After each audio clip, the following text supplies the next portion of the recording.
les élèves. Donc, aujourd'hui, on va parler de l'hérédité, la transmission des caractères.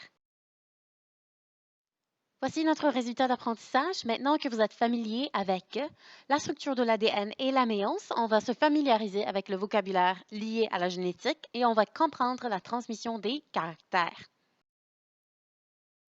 Si on fait en premier un retour sur le secret de la vie, on a déjà appris que l'ADN contient le code pour un caractère. Les ribosomes doivent lire ce code et fabriquer la bonne protéine.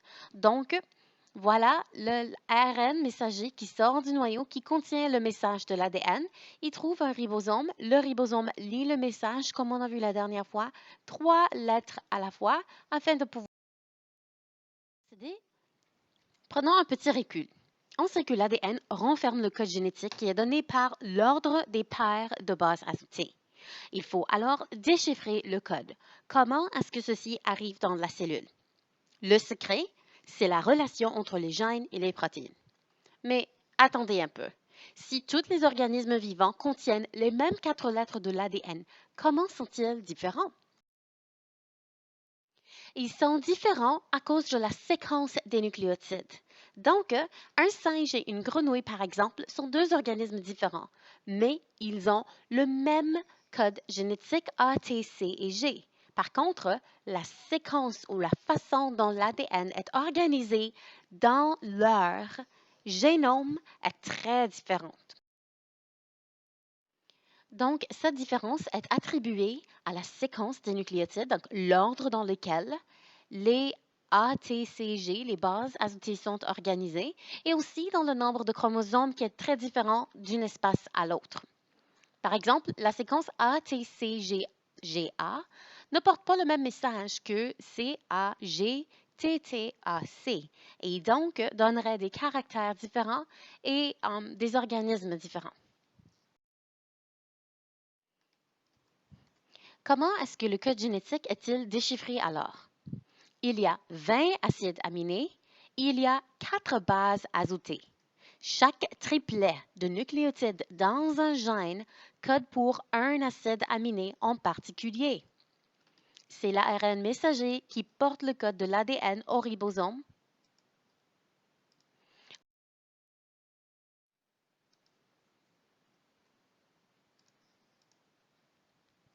N'oubliez pas que dans l'ARN, la lettre U remplace la lettre T. Donc, disons par exemple, quand le ribosome lit l'ARN messager, il lit 3 codons à la fois, dont U, U, U. Ceci code pour un acide aminé qui s'appelle la phénylphthaléine. Le ribosome va donc trouver la phénylphthaléine et ce serait un des acides aminés dans la protéine. Disons par exemple, le prochain codon ou les prochaines 3 lettres sont le CCC. Ceci code pour un autre acide aminé qui est la proline. Donc, le ribosome va attacher la phénylalanine à la proline et ainsi de suite afin de fabriquer la protéine qui est dictée par le code génétique. Ces protéines-là vont être responsables. Avant de commencer, on a besoin de se familiariser avec quelques vocabulaires importants. Premièrement, quand je dis le mot hérédité, on parle du processus de transmission de caractères d'un parent à ses descendants. C'est quoi un caractère?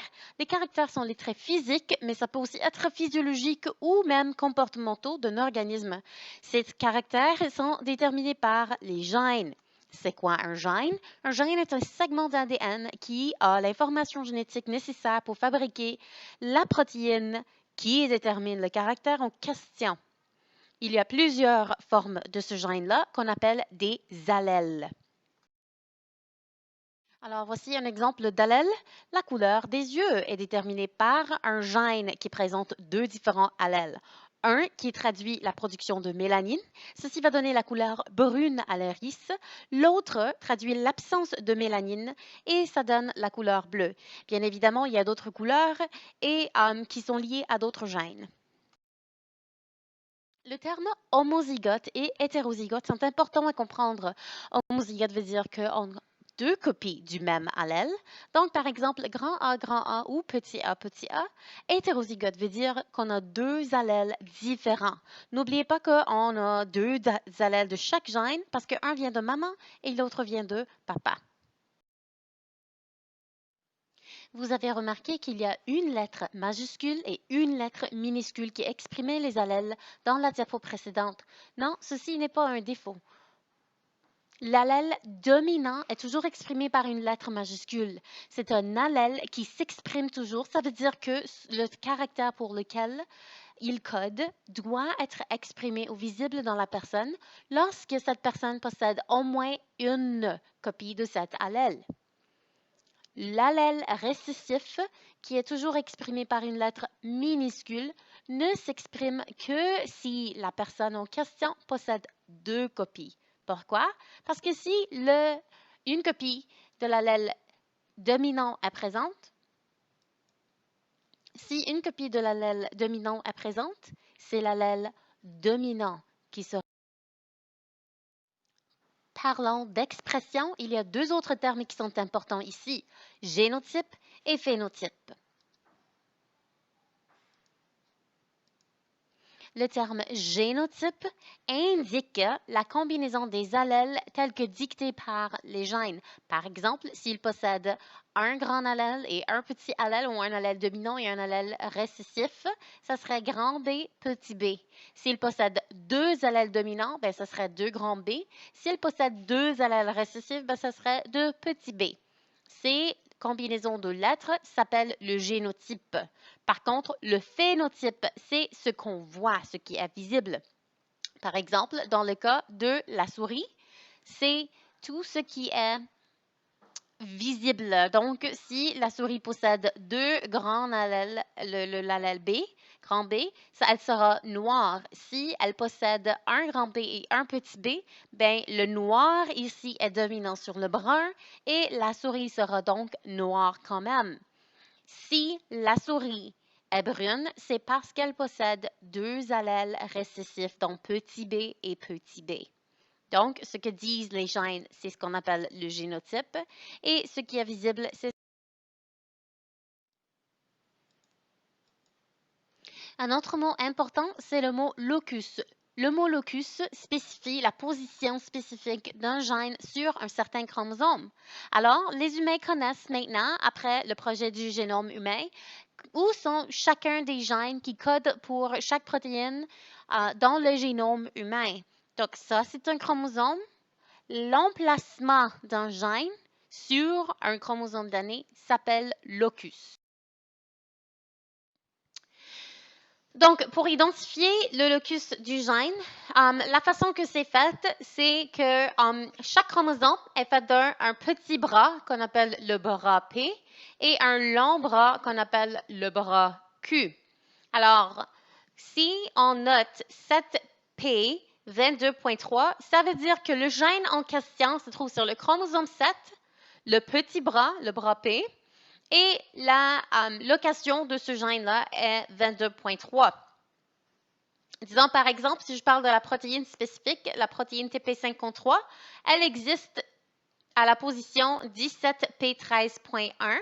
Ça veut dire qu'elle est sur le chromosome 17, le petit bras, le bras P, et à la section 13.1. Je suis une fan de Harry Potter. J'aimerais faire une petite révision avec Harry et Hermione. Donc, jusqu'à date, on sait que les généticiens appellent caractères les différentes caractéristiques qu'on hérite de nos parents. Que ces caractères-là sont déterminés par les séquences d'ADN dans les gènes. Que chaque individu a deux versions différentes du même gène qui s'appelle allèle, une qui vient du père, l'autre de la mère.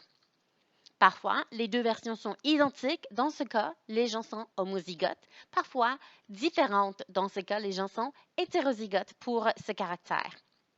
Certains allèles sont dominants. Ça veut dire qu'ils ont plus d'influence sur la manifestation ou l'expression d'un caractère que certains autres qu'on appelle récessifs.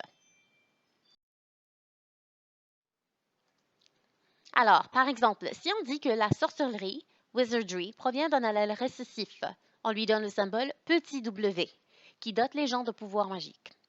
La version Moldu ou Muggle, qu'on donne le symbole grand M pour, du même gène est un allèle dominant. Seul un enfant qui hérite un allèle sorcier de chacun de ses parents, donc petit w qui vient de maman, petit w qui vient de papa, peut devenir un sorcier. S'il hérite deux allèles modus, grand M et grand M, il ne recevra pas de pouvoir magique. Il ne recevra pas de pouvoir magique non plus s'il est hétérozygote, grand M, petit m, étant donné que le grand M est dominant sur le petit m.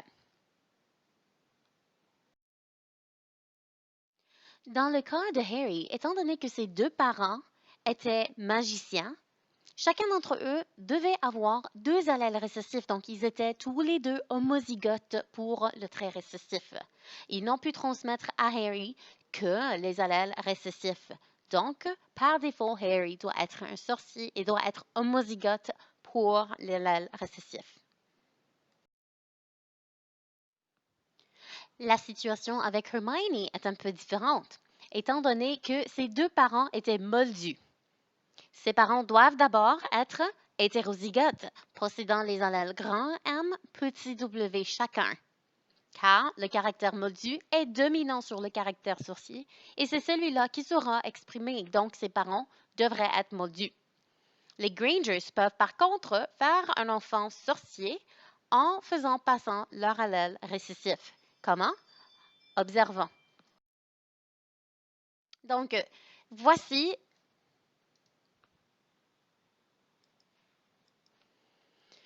ce qu'on appelle un échiquier de Punnett. Ce que vous voyez en haut sont les allèles que possède la maman de Hermione.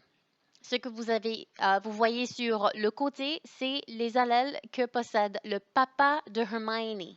Pour que Hermione soit sorcière, il faut que sa mère lui donne l'allèle petit w et que son père lui donne l'allèle petit w. S'il y a un grand M en moins, l'enfant ne peut pas être sorcier et doit être modu. Donc, ceci doit être le génotype. Sur ce, je vous souhaite une bonne pratique.